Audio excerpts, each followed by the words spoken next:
Chelsea are looking to sign not just a striker, but one of the big things we've been talking about, defenders in the next upcoming transfer windows, not just January, but we're looking ahead to the summer. One of the key players in question, Marc Guehi, sorry, I keep forgetting, whose contract is going to be expiring very, very soon at Crystal Palace. So there is a decision to make from their end. Do they try and get rid of this guy early on, or do they accept that he's not going to be signing a new deal and Chelsea swoop in on a free transfer to try and pick up their former man? Big up to everyone that's watching. If you are watching on X or YouTube, smash the like button if you haven't already. And it's always a pleasure to see you guys. I hope you are all doing very, very well. But what I will say, guys, is there is no shortage of transfer embargoes at Chelsea. I think that people thought after the past couple of seasons we were going to be very quiet. You're not going to hear much from Chelsea. But it seems to be quite the opposite. There's actually more going on behind the scenes than you would expect. And that's why we're here. We're going to delve into all things regarding the club, specifically on transfers today. And, let's dive into Marc Guehi. I keep forgetting because we've already got Marc Guehi. It confuses me. But I mean Marc Guehi from Crystal Palace. Okay, so this guy is an English centre-back. He was in the academy at Chelsea and did very well when he was at the academy at Chelsea. Didn't really get an opportunity to play for us, though, at a senior level. So this is a player that I've always been a fan of, to be totally honest with you. I've always felt like Marc Guehi has been a top player, certainly one of those players, a bit like Tomori, or in some cases you could have said Tammy Abraham. I think they were good enough to stay at the club. But for whatever reason, whether that was financial or the management, whatever it was, the club decided that these players, specifically Marc Guehi in this case, needed to be offloaded. And we had other players who could play. I mean, at the time, you've got to remember, we're going back a few years. We've got Thiago Silva, we've got Rudiger, Christensen. We might have had David Luiz at that point. No, we didn't have David Luiz. No. Gary Cahill, other players like that who, I think it's just very difficult if you're a young player to say, oh, I'm going to get into this team ahead of these players, because Chelsea didn't have a good track record with young players like we do now. Now you look at Chelsea and we've got the youngest squad in the Premier League, and quite frankly, we're performing very well. You could argue we're overperforming. I mean, I didn't expect us to be anywhere near as good as we have been so far, but I'm pleasantly surprised, and I hope that continues. But yeah, I mean, according to some sources, TalkSport being one of them, we got TBR Football as well. Chelsea are looking to upgrade their options in 2025, and it's the former Chelsea man who, under Thomas Tuchel, ended up leaving the club. We're very interested, and this is a long-term interest that Chelsea have held in Marc Guehi. This is not something that has just come out of nowhere. This is something that we've been paying attention to for quite some time, and I think this is a very smart thing to do. Now, if you're looking at it from business from the club, we sold him for about 20 odd million, and we are going to be paying probably double that if we pay for him, unless we can pinch him on a free later down the line. So I think Crystal Palace, they value this guy very highly. They had offers for him from Newcastle around sort of 50 million, and they rejected those offers. But they ended up getting rid of Joachim Andersen, and that's caused them a lot of issues, because even Trevor Chalobah, who's come in, hasn't really. I don't think he's as good as Andersen for what Crystal Palace used to be able to do, passing the ball out the back and playing that way. Whereas Marc Guehi is very much able to do that. So I see one of the comments at the beginning, King Afsor, big up to you, my friend, big up to Daniel as well. and everybody else in the chat, I wouldn't say that Chalobah is a better defender than Marc Guehi. I thought, and to an extent you could still say, I think, that Chalobah was one of the better defenders we had at the club. And that's an argument that I'd probably stand by, because you look at the defensive record we have at the moment. I know Maresca doesn't think it's a big deal. He said he doesn't understand why we get criticised for it. We've been a bit shady at times defensively. I would trust Chalobah ahead of Fofana, and I would probably trust Chalobah ahead of Badiashile and Disasi and Tosin.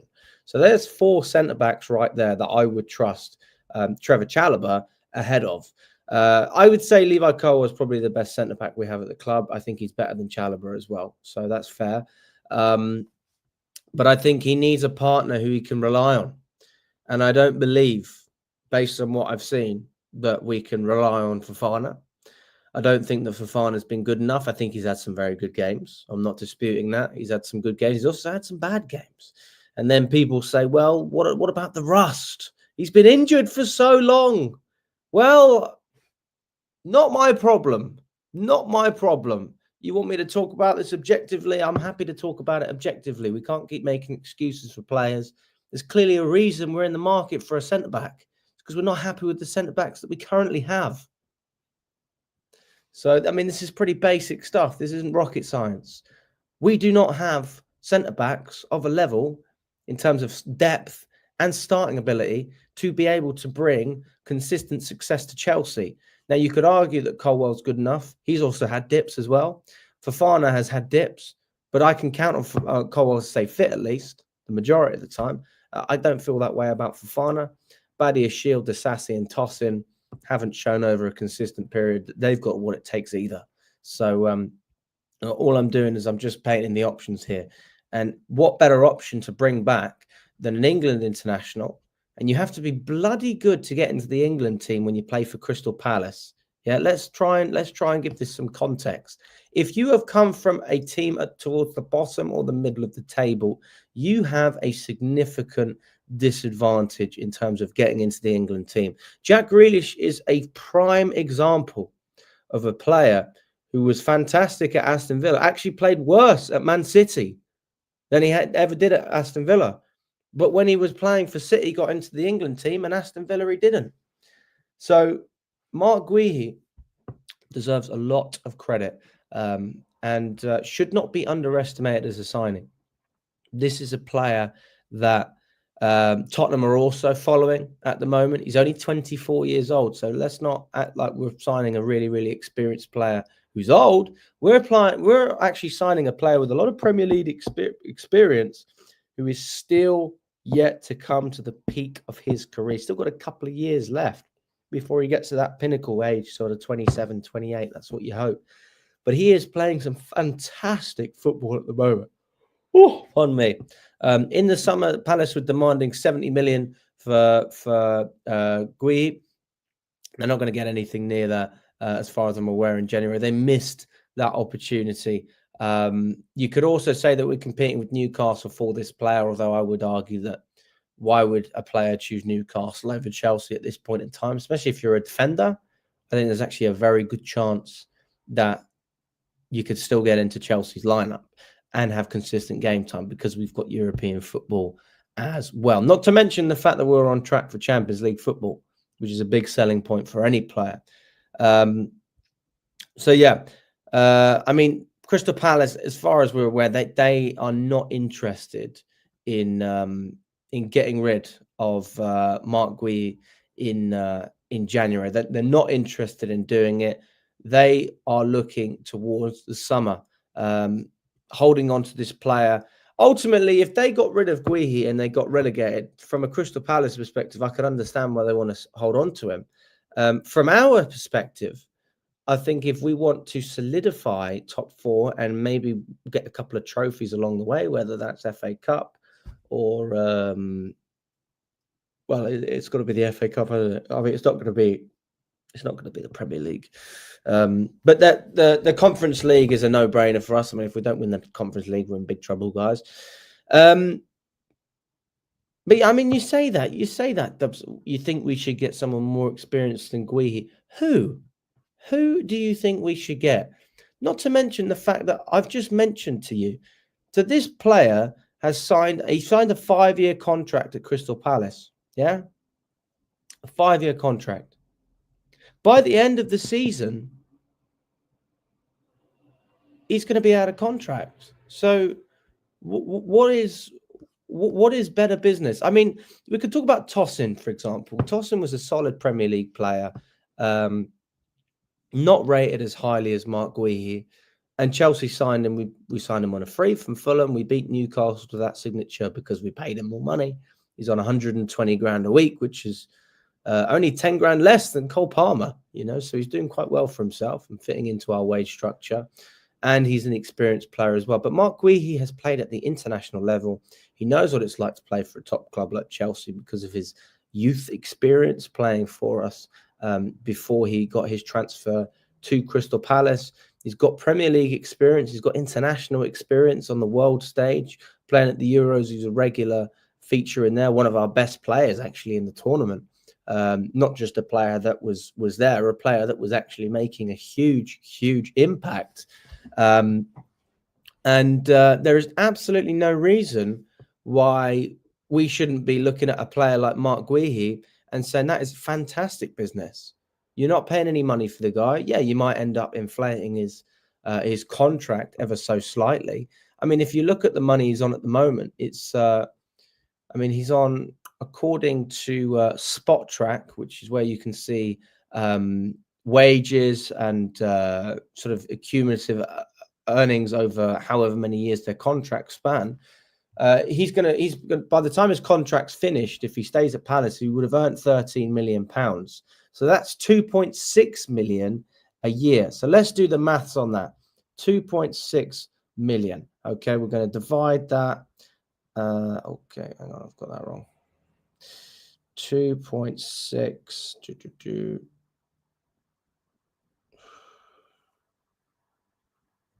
Right, divided by 2. Oh my God, what am I doing? Divided by 52. There we go. Right. He's not on any money at all at Palace. Come on, people. 50 grand a week. And I'm going to double check that because I want to make sure I've got the right source there. Marc Guehi contract. 50 grand a week. Oh, this is easy. 50 grand. Is that it? Oh, that's terrible. Yes. It's not even wrong. 50 grand a week that guy's on. You double that. It's brilliant business. It's fantastic. We could easily bump that up to 100 grand. Not to mention the fact that in the summer as well, like people go, well, you got to think about our wage structure, make sure everyone fits in. Okay, let's then look at Chelsea's wage structure. And let's see if this is sustainable. Bearing in mind some of the business that we have done and some of the business that we are yet to do. Okay, so at this moment in time, if you look at the wages that we are dishing out, there are players who are still on the books who will look to be offloaded. So when we are looking at bringing players in, there are also players that will be looking to leave and the club will be looking to get rid of. Let's have a look. Ben Chilwell is one of those players. He's on about 200 grand a week. You've also got Raheem Sterling. Oh God, I don't think this is accurate. Is this accurate? It says he's on 162 grand a week. Well, that's not true. He's on 325 grand. But let's just look at Sterling's as well. We are currently paying about 225 grand a week still, just to loan him out to Arsenal. We're still saving 100 grand a week. So immediately there, you've got about 400k if you offload Raheem Sterling and Ben Chilwell, which is quite likely to happen, which frees up money on the books for another player and a ready-made player to come in on a deserved wage, which, let's be honest, 100 grand a week is not actually. I think if I was in Marc Guehi's position, I'd be asking for more like 140, maybe even 150 grand a week. This is probably one of the best centre backs in the Premier League. He's up there. He's one of the better centre backs in the Premier League. I don't think that Arsenal or Man City or any of these other big clubs would shy away from a player like Marc Guehi. Am I saying that he'd start every week ahead of some of the other players? No, but it would be competitive. He would have a chance of getting into those teams. Now, Guehi is not left-footed. No, he's right-footed. So this works perfectly when you look at the partnerships that we're trying to implement. Now, I would much rather see a partnership of Levi Colwill on the left and then Marc Guehi on the other side instead of Fofana. And then if you want to have Fofana for depth, that's absolutely fine. I actually don't have a problem holding on to a player. I really don't have an issue with that. I just have an issue with him starting every week, being our number one. I don't think that that's sustainable, if I'm being totally honest. Fofana's on 200 grand a week as well. So, you know, I do think that we're going to have some pull in the situation. I mean, if we don't have competition from other clubs, then yeah, you probably get away with 100 grand a week. You're doubling what he's already on at Crystal Palace. He's playing for a top club as well, his club, which I'm sure makes a big difference. I didn't say he starts for them. I said it's competitive. Right? So just because he signs for the team doesn't mean he's going to start every week. That's fine. I can accept that. But don't tell me that Man City wouldn't go for a player like that. Don't tell me that Arsenal wouldn't go for a player like that to improve their teams. Are you telling me that if they could get these players on a free, they wouldn't get them? They absolutely would, because he would improve Man City's squad. He would give them extra depth. Absolutely. And Arsenal as well. There's no question about it. You need cover in every top team. The fact that there's so many games going on, you have to rotate. This is not a debate. We are a prime example of this. Signing so many players, people think, hang on a second, why did you sign João Felix? Why did you sign Jadon Sancho? Now, there probably is an argument about João Felix because of the Nkunku situation, but take that away because we still need the depth in terms of the striking position as well. It's actually very intelligent to sign a lot of these players and create that depth, because come the December, January timeframe, you are going to have a lot of congestion, a lot of fixtures. Now, I know we basically gave away the Carabao Cup. We didn't take that competition seriously. Maresca's clearly not interested. That's fine. We're still going to have a lot of games coming. It's going to be Thursday, Sunday, every single week. Then the FA Cup comes in January. We're going to mix that up with European competition and Premier League competition. There is no doubt in my mind we will have injuries. The question is, where are we going to have the injuries? And the answer is, nobody knows where the injuries are going to come. But if we don't have depth in positions, we're going to be in trouble. If Fofana and Colwill got injured tomorrow, we would be in serious trouble. I could not trust Badiashile and Tosin to lead the line and think that we would get anything better than what we had with Colwill and Fofana. Now, I still don't think Fofana is a player that I'd start for Chelsea. I would with Colwill. But if I don't trust that, why would I trust any of the other players we have in terms of the depth? So it makes sense. It makes sense to bring in a player who is going to upgrade what we already have. It's only poor spending if you're spending money on players who don't improve the squad. Now, let's say that this is a different time and we had exactly the players that we have right now, and you had Mudryk in Ukraine balling out. If we sign Mudryk at this point in time compared to when we did a couple of years ago, that is stupid, because Mudryk doesn't improve the team at this moment in time. But we didn't sign him to improve the team straight away. We signed him because we thought in the future he's going to do something. Marc Guehi is not that type of signing. He is a player that is going to make an impact straight away. So what we are seeing from this player is a player, as I said, right, who has experience playing in numerous different competitions. Now, he hasn't won trophies at senior level, but he has in terms of the under-17s. He won the under-17 World Cup.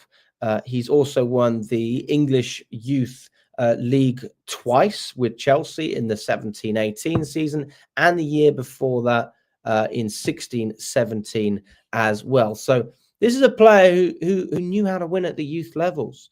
I don't think that you just lose that winning mentality, but you can't win with Crystal Palace. You just can't do it. He has something about him, otherwise Gareth Southgate would have never selected him for England. It just wouldn't have happened. So I trust that this player, Marc Guehi, has more than enough to improve this Chelsea squad and defence, most importantly. And do I think it's an upgrade on what we had? Have absolutely. He's certainly an upgrade on what we have. You could actually argue he's probably a better player than Levi Colwill as well, because of what you've seen him do in recent seasons. I think he's had a brilliant time at Crystal Palace, and ever since he came in with Anderson, they've just been solid. They've been absolutely fantastic. So yeah, I think that Marc Guehi is a no-brainer, especially if we get him on a free. The only question we then have is the wages. Let's say that Newcastle come in for him, another team come in. What are the wages realistically going to look like? I think we might be pushing up to 150 grand, around that mark, maybe 130 if we want to look at it from that perspective. But it depends. It depends on the club's strategy, right? I mean, we talk about the structure. You want to keep players within the squad happy. How are you going to keep Cole Palmer happy when he's on 130 grand, and then you've got a player like Marc Guehi who may come on more money? How are you going to keep Levi Colwill happy when you've got him on 100 and you give his teammate, who couldn't even get into the Chelsea squad, and that's why he got sold, unlike Colwill, who never got sold, who was given a little bit more trust, and you're going to give Marc Guehi more money than him. Same with Sancho, same with all of these other players who took pay cuts to come to Chelsea. So it'd be interesting to see what the strategy is there. I think realistically, we'd probably be looking around 125k, around that mark. That seems like a sensible deal. It seems like a great deal for Guehi as well, financially, more than doubling what he's on at the moment. So we're looking at a 75% increase in terms of his wages. That's absolutely fantastic. Not a 75. Sorry, what am I talking about? Over double. So it's absolutely fantastic. So yeah, let's move on. Let's move on from Marc Guehi. I mean, I'll go through the comments very briefly just to see what people are saying. Dream eFootball says, does anyone love Kepa? I can't say I love Kepa. No, I don't really like Kepa. George Brown says, don't understand why we want them. Should go out and get an over 26-year-old with XP to teach the current talented youth that we have. Marc Guehi is only 24, and he's got Premier League experience, he's got international experience, and he knows Chelsea. There's 3 selling points right there. Better than Trevor Chalobah as well, in my opinion, because I saw that comment earlier. I think Marc Guehi is better than Trevor Chalobah. I think that Trevor Chalobah is better than what we have at the moment, but I think that Marc Guehi is better than that as well. You think we should get someone more experienced than Guehi? Well, people talk about Bastoni, don't they? But he's a left-sided player. And I think that we need to improve the right, not the left. I think that in terms of a squad player, Badiashile is not going anywhere. I don't think we're going to look to move Badiashile on. But Disasi is a player who I think might leave in the summer. I think there's a good chance that an offer could come in for Disasi, and we could get rid of him. I mean, he's on 80 grand a week, which is, you know, and you can work with that. You can offload a player on that type of money. But again, it depends on who's interested. But I don't think Disasi has a future under Enzo Maresca. Let's have a look. Jordan says we need to sell Ben Chilwell if Enzo is not going to use him in the first team. We don't need Sterling back at Chelsea. I would have got rid of Disasi and get Guehi and think about getting a striker. Couldn't agree with you more. Absolutely.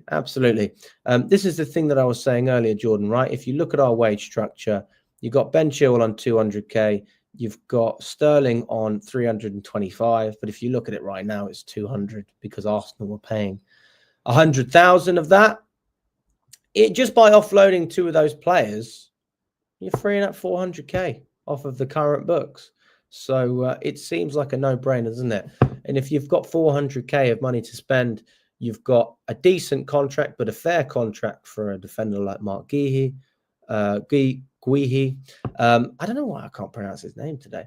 And you've got more money in the pot for hopefully a striker or maybe even a right back if we're looking at depth on that side. Because I do think that if Josh Achimpong doesn't get promoted into this side, then we do need to have a serious conversation about that right back position. We've got Vega and Cucurella on the left, which I'm happy with. We've got depth in the centre back roles, but not quality depth. That's why we're bringing in Guehi. We need more options up top if we want to continue playing the way that Maresca wants to play, which would mean that Nkunku's most likely going to be offloaded. And I think that that's a realistic option as well, if I'm totally honest, especially if an offer comes from outside the Premier League. He's on under 200k a week.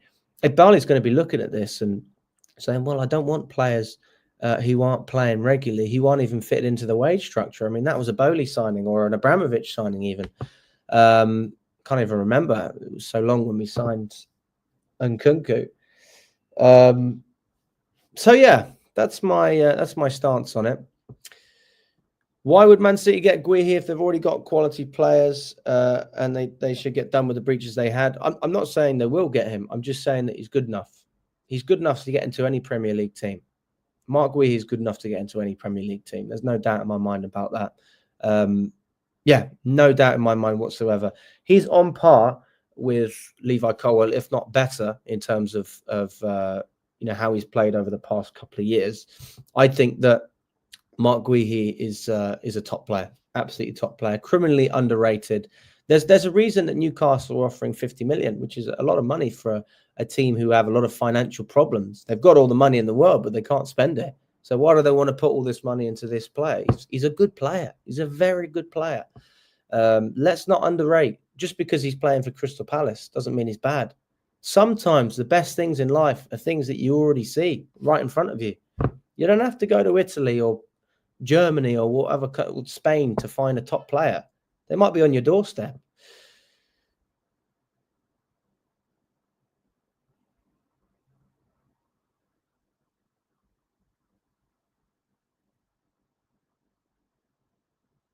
Is there any way we can get Saliba? Probably not, mate. Probably not. One of the Monaco boys have to go, says Chris. Yes, that will be Disassi. 80 grand a week. I mean, you got Badiashile on 90, but I think the Badiashile fits into our plan. I think he fits into what Maresca wants, not as a starter, but as squad depth. I think Maresca likes him. And I prefer Badiashile to Disassi in this system. Although I have to say, when I saw the pre-season performances, Jesus Christ, that was bad. But he was very good against Leicester. He made a good impact when he come on against Liverpool. If he has short stints and does very well, that's the whole point of having squad depth, right? Is making use of the time that you get on the pitch. That is the whole point, isn't it? It's great that you mentioned that, Labanga. I will be getting into the strikers right now. What do I think of Gorka Delep Osman debate? I would rather take Osman. Well, this is a very interesting point. So when it comes to the strikers, I think Chelsea are in a very unique situation because we have one striker who's in fantastic form, and we have another striker who's also in fantastic form, but still very unhappy because he's a proven player who is being dropped ahead of an unproven player over the past couple of years. But Jackson is performing very, very well, and as far as I can tell, there's no reason why he should be dropped ahead of Nkunku in the Premier League team. If you've got a player who's scoring goals, don't drop them. But you still got Nkunku scoring a lot of goals. The excuse that people make is, well, it's against No or it's against Panathinaikos or whatever it is. He's not playing in any other games and he's still performing. So I don't think you take anything away from Nkunku. But I just think you have to give credit to Jackson. You just have to look at him and say, fair play. It's that's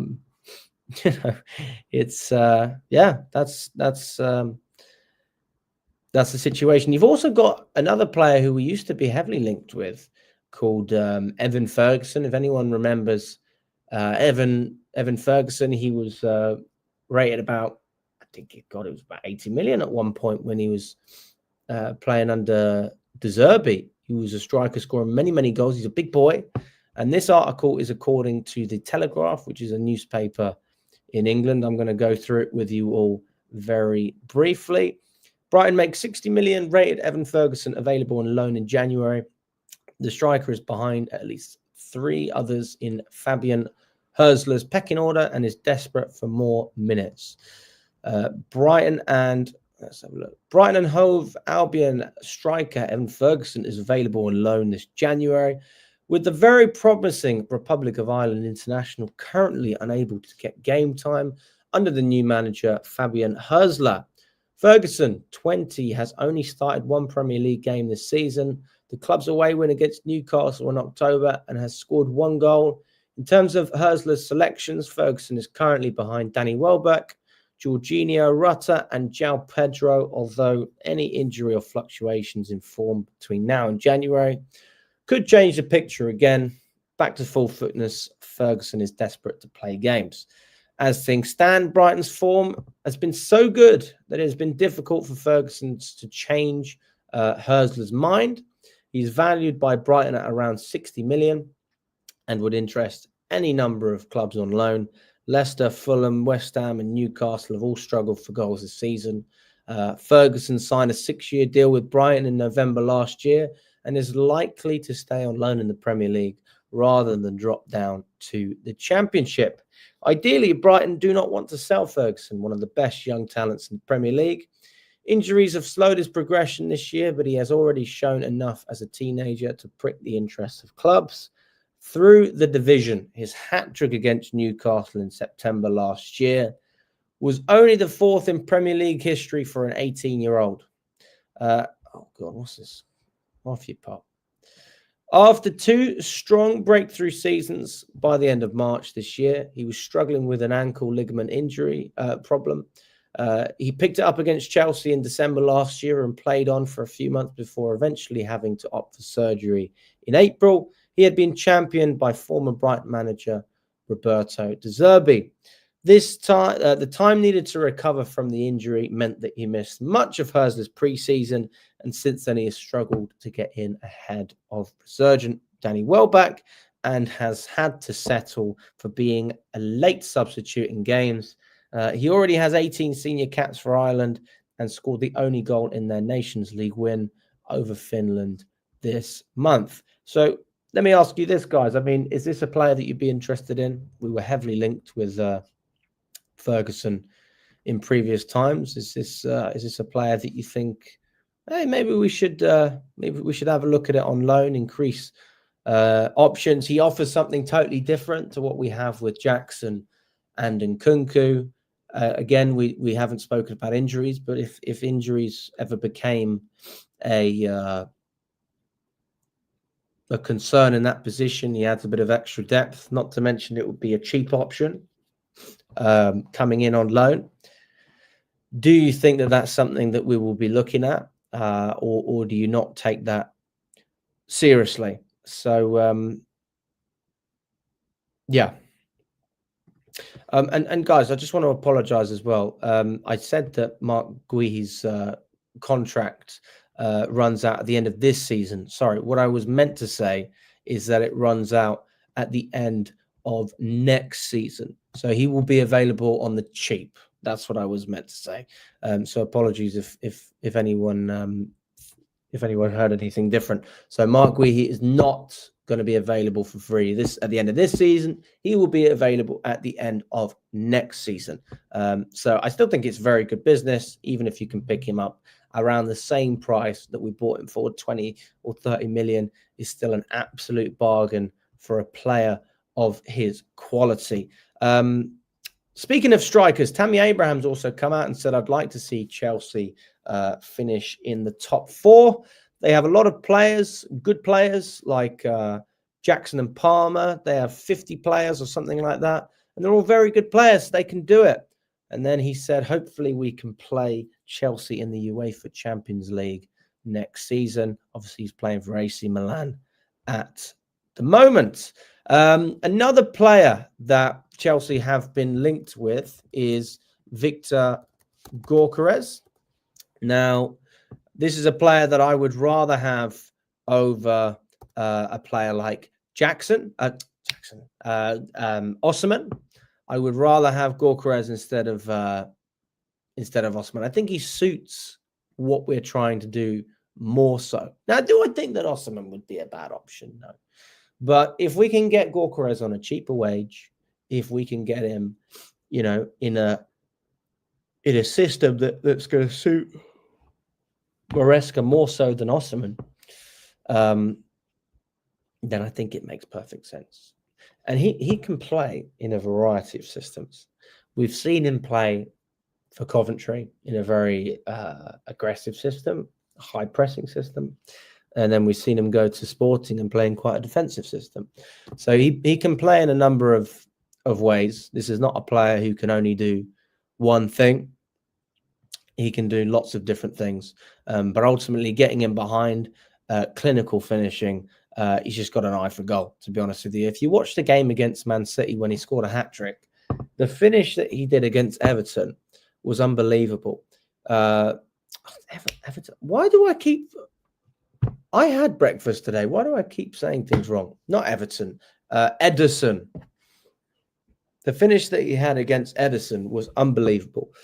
And I don't know how he did it, but it's like what Ozil used to do when you kick the ball into the ground and it bounces up over the keeper because the keeper's getting low. So it's like a harder version of a sort of a chip, but it's not really a chip. I don't really know how you explain it. I don't even know what the word is for a goal like that. But I hope you understand what I mean. But yeah. So Victor Gyökeres could certainly be a good option. I mean, if we look at his current statistics over the course, I mean, let's look at last season's stats, and then we can dive into this season as well. I mean, over the course of all of his seasons, he has scored a tremendous amount of goals. But I want to see how he's done at Sporting. Okay. So over the course of his Sporting career, he has played 70 games. He's scored 67 goals and he's got 19 assists. Wow. Now that is incredible. When you look at the numbers like that, it opens your eyes to what a top striker we could get our hands on. 5 games in the Champions League, 5 goals. Taça de Portugal, 2 games, 1 goal and assist. So 2 GA, still 100% GA in all games at this point. Liga Portugal, more goals than games played. Allianz Cup, more goals than games played. Super Taça, more assists than games played. Taça de Portugal, 10 GA in 6 games. Liga Portugal, 29 goals in 33 games with 9 assists. Europa League, 7 GA in 9 games. And 3 GA in 2 games in the Allianz Cup as well in the previous season. So world-class stats. You can't debate with that. You cannot debate with that. I mean, at this particular moment in time, it's just top, absolutely top. At this moment in time this season, 20 games, 24 goals, 4 assists. 28 GA. Do you know how good that is? It's almost 150% goal ratio, goal and assist ratio. It's not 100%. It's closer to 150. I will look at Victor Osimhen's stats as well. Abdul says, for me, I will stick with Jackson if he gets us 20 plus goals this season. He will keep improving. Would rather focus on a goalkeeper signing and a goal scoring winger and a centre back. That's a very fair point. Dub says, my biggest fear is Osimhen becoming another Lukaku. No, can't get worse than Lukaku. I mean, no matter what Osimhen did on the pitch, if he did play for Chelsea, you know, he's not going to do the interview, is he? Well, I hope he doesn't. Right, let's have a look at Osimhen then, people. Let's have a look at this man. Played for Napoli, fell out with Napoli, and now he is playing at the biggest club in Turkey, Galatasaray, in a relatively easy league, if we're being totally honest. But you've still got to perform, haven't you? Whatever league you're in. If we look at his career stats, let's zoom in on Victor Osimhen's career. You can tell he's been playing a little bit longer, and he is a little bit older as well. He is... Oh, no, he's younger. Wow. Is that right? He's a year old. He's a year younger. My goodness. That's impressive. He's played for Wolfsburg. He's played for Lille. I don't even know what is that? FC Charo, okay. And he played for Lille, he played for Napoli as well. That's obviously where he made his name. In his whole career,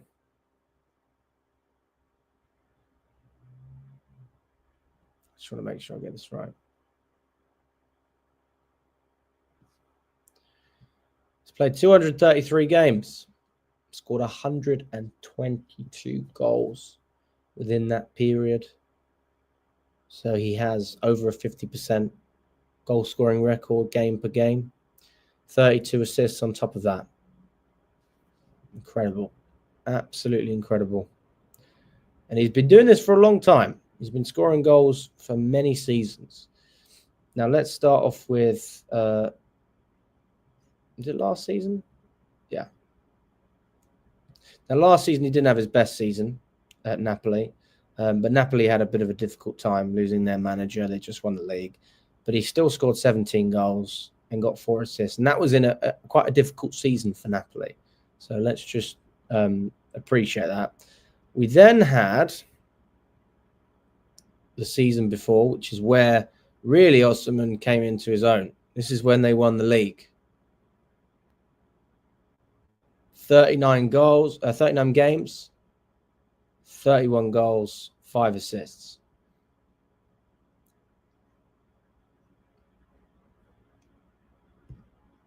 And then this season in Turkey,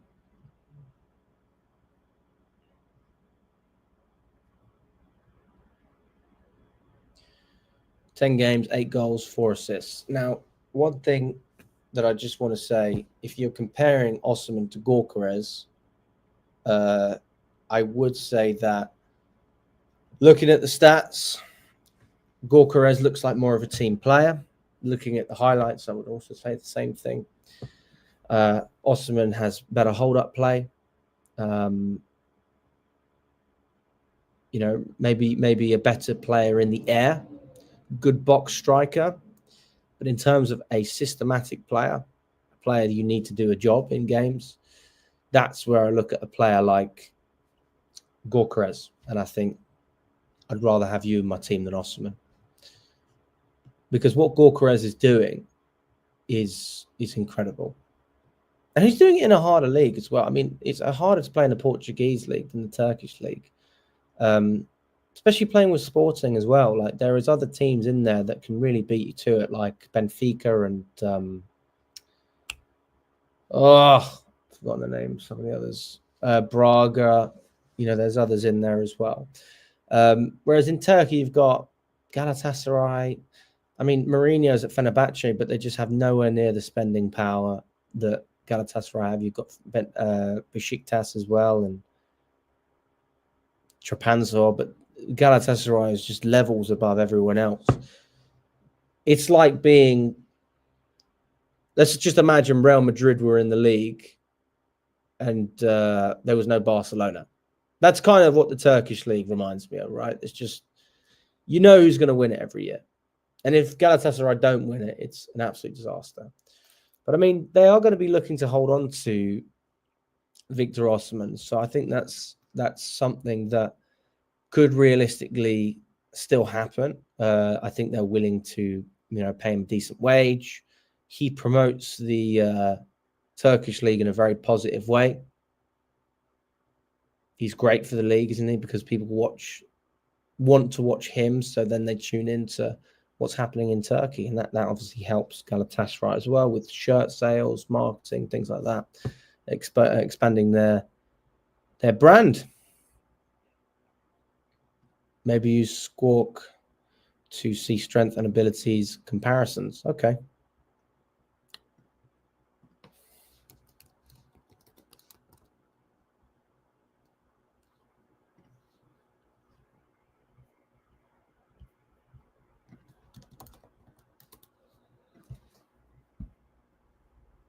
Squawker, yeah.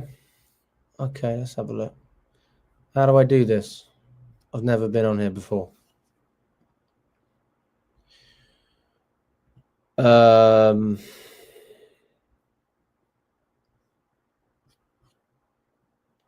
me out, guys. Help me out.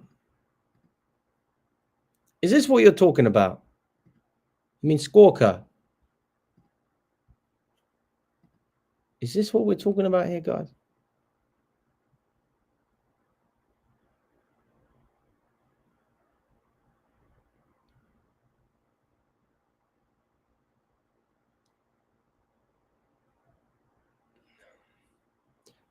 No.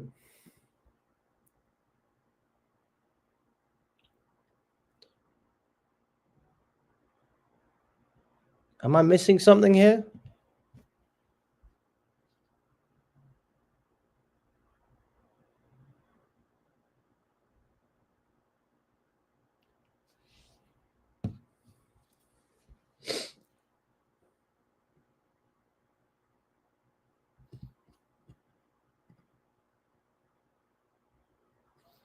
I'll type it in the way that it was typed before.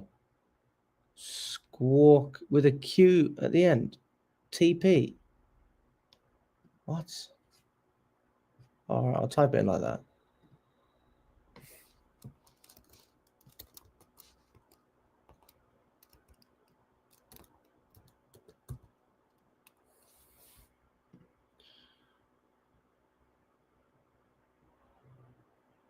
Yes. What a weird spelling.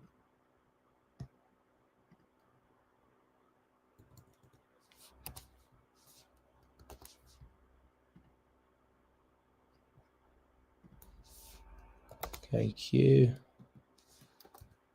TP. Nothing comes up.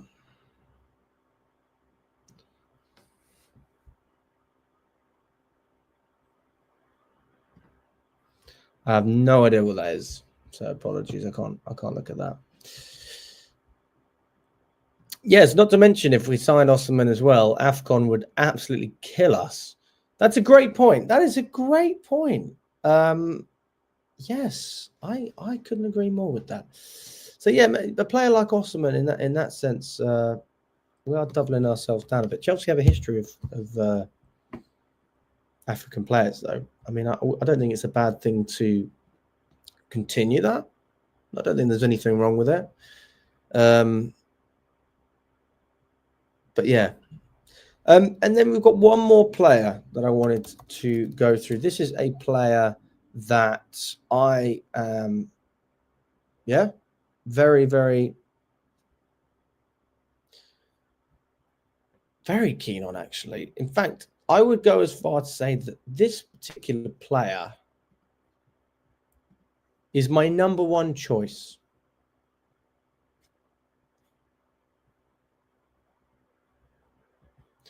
I'm going to share my screen with you now.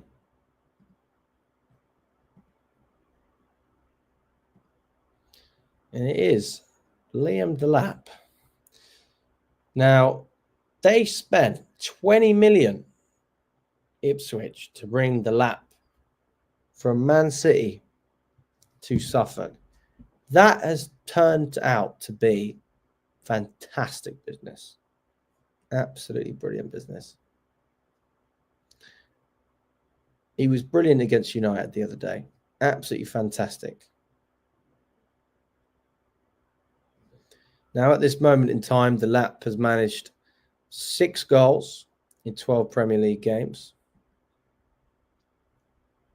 He's 6'1", so a little bit smaller than me. What? Is that it? He looks bigger than that. I'm 6'2".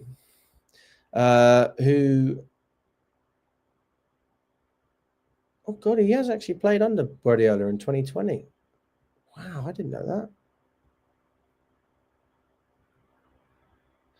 He's been touted as Harry Kane's successor for the striker role for England. Danny Murphy, BBC Sport pundit, said, I've seen him quite a bit this season, and I'd probably go as far to say for me, he's the obvious long-term successor to Kane. I think he's the best young English striker out there. I know he's got a bit to learn, and wisdom comes with experience and game time in this league. So Delap is a player that I'm absolutely keen on. Yes, you can't compare his stats to Gyökeres and Osimhen, but if we go back to one of the points that I read earlier from Chelsea Boy, I don't want to stop Jackson developing by getting another striker. So I think by getting a player like Delap, you don't hinder Jackson's development, but you still have a player who offers something completely different to what we have with Nicholas Jackson at the moment, but can contribute in many, many good ways and would be happy to come to a club like Chelsea, I'm sure, in order to secure some game time and European football.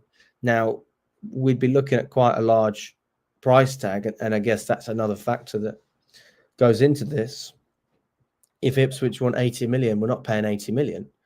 But if Ipswich want 50, is that a better deal than spending 80 or 90 for Gyökeres?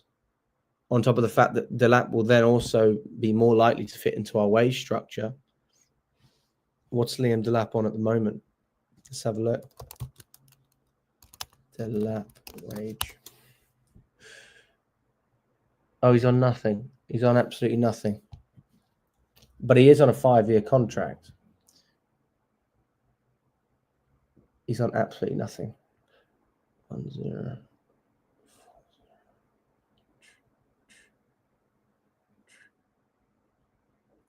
He's on 20 grand a week, guys. Liam Delap is on 20 grand a week. So you're telling me Chelsea don't have any pull for a player who's on 20 grand a week? I just said we could pay over double for Marc Guehi. We could quadruple Liam Delap's salary. Give him 100 grand. Give him 80 grand. It's a great deal financially in that sense. That's all I'm saying. And I think in terms of squad morale, Jackson, I'd like to see him continue to develop. I don't want to bring in Osimhen and then see Jackson get dropped. What's the point of bringing Jackson in? What was the point there? And Jackson causes a lot of problems, guys. He helps the team massively. If Jackson was Osimhen, everyone would be chuffed. We've already got him at the club. So then you look at cover for Nkunku. What happens if Nkunku leaves? Then you bring in a player like Delap. That makes a lot of sense. Financially, that makes a lot of sense. And in terms of the structure of the club, Delap knows that there's a chance that he could get into the team if Jackson doesn't perform.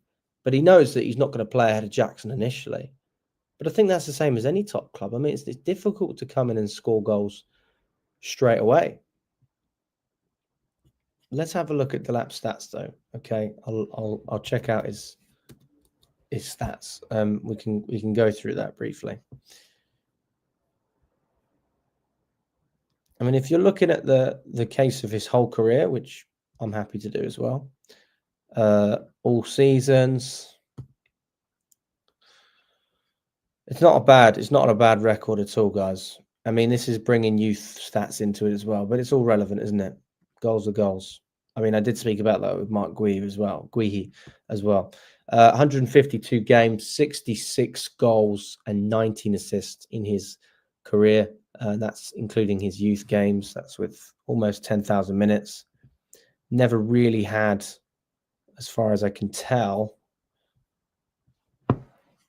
too many injury problems, or maybe I'm wrong there.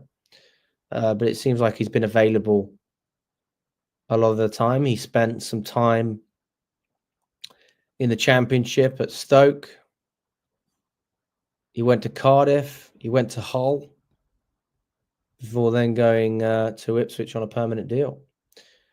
When he was at Hull, he scored eight goals in 31 games, 2 assists as well. So about every 1 in 3 games he contributed with GA, which is not bad. To be fair, it's not bad. Not the best track record when he was at Stoke, but since he's been at Ipswich, he's been fantastic. You've got to remember as well, for a relegation team to have 7 GA in 12 games, that's really impressive. That's really, really impressive. So I do think that this is a player we should be considering more seriously.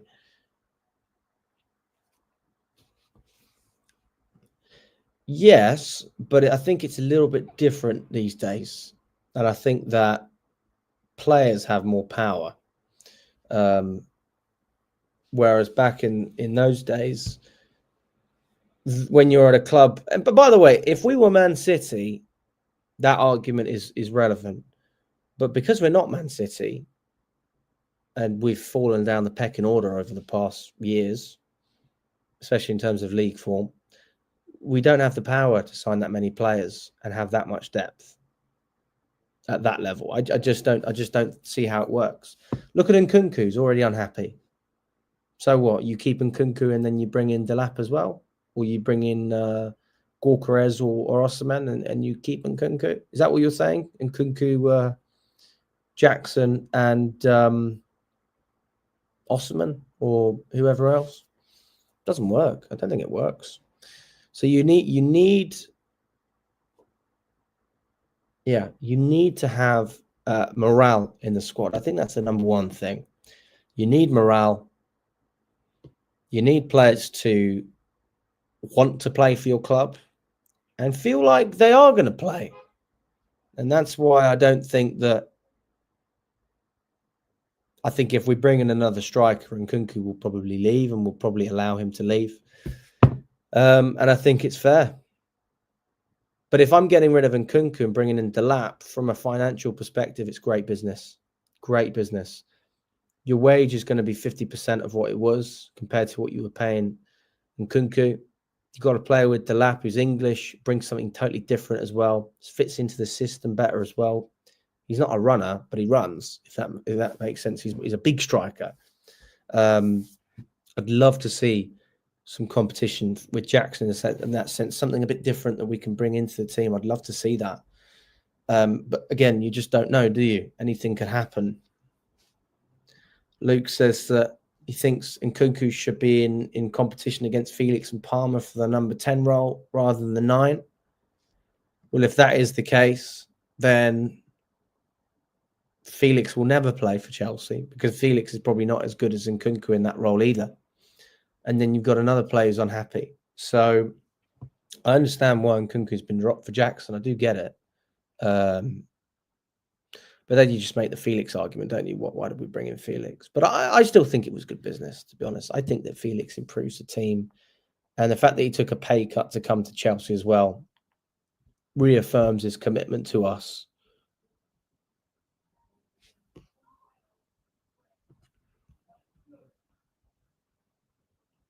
But yeah, I mean, that's my stance on it, guys. That's my stance. I don't necessarily think you need to go for the big name strikers. I think a player like Delap would be great. Really good business. We're going to see how his form goes on, because this is not a deal that will happen in January. This is a deal that will happen in the summer. But if something comes of this, then I wouldn't be surprised. I wouldn't be unhappy either. I would be very happy with Gyökeres and Delap. I would question the signing of Osimhen. I think we were all a bit disappointed when it didn't happen initially, but Osimhen is just, I don't know if he fits into what Chelsea are trying to do, if I'm totally honest with you. Osimhen strikes me as a Man United type of striker. Big money, inflated wages. It's all about me. Perfect. Whereas I don't get that feeling with Gorkarez, and I don't get that feeling about Delap as well. They strike me as team players. Not to say that Osimhen doesn't try for his team, but I think that's just the reality of it. Guys, if you haven't already downloaded Omni, check it out. It's an app where I speak with Chelsea fans about anything, and you can jump on and speak to me as well, or you can just listen. If you're on X as well, this is basically an app for Twitter Spaces, but it's only about football. Okay, so there's a QR code on screen. There's a link in the description as well. If you're on X and you go on our profile, it is pinned at the top of our profile.